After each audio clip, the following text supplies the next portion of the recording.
অনিকের স্বপ্ন ছিল একজন পাইলট হবার। ছোটবেলা থেকেই আকাশে উড়ন্ত বিমান দেখে সে মুগ্ধ হতো। কিন্তু যখন প্রশিক্ষণের সময় এলো, তখনই তার সবচেয়ে বড় দুর্বলতা ধরা পড়ল। অনিক উচ্চতা ভয় পেত। প্রশিক্ষক বললেন, উচ্চতার ভয় কাটাতে না পারলে কখনোই পাইলট হতে পারবে না।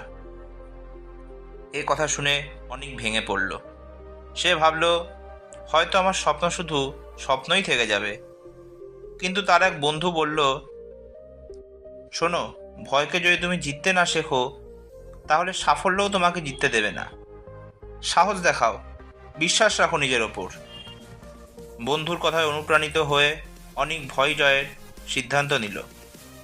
প্রথমবার যখন তাকে প্রশিক্ষক নিয়ে উড়োজাহাজে তুললেন, তখন তার হাত পা কাঁপছিল।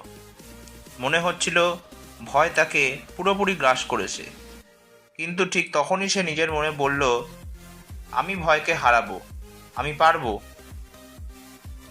প্রথম কয়েক মিনিট ভয়ানক কষ্ট হলেও ধীরে ধীরে সে আকাশের সৌন্দর্য অনুভব করতে শুরু করলো।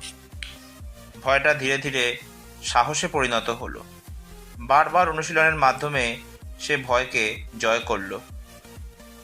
কয়েক বছর পর অনেক একজন সফল পাইলট হলো। যখন প্রথমবার যাত্রীবাহী বিমান আকাশে তুলল, তখন তার চোখে জল চলে এলো।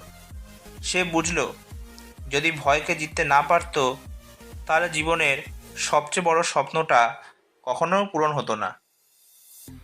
আজ অনেক নতুন প্রজন্মকে বলে, ভয় সবসময় তোমাকে আটকাতে চাইবে, কিন্তু যদি সাহস আর বিশ্বাসকে আঁকড়ে ধরে রাখতে পারো, তাহলে আকাশও তোমার সীমা নয়।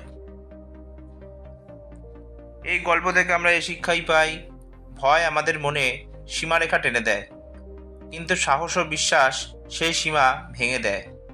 যারা ভয়কে জয় করতে জানে, তারাই জীবনে সত্যিকারের সাফল্য অর্জন করে। তাই মনে রেখো, সাহস হারালে সাফল্য হারাবেই।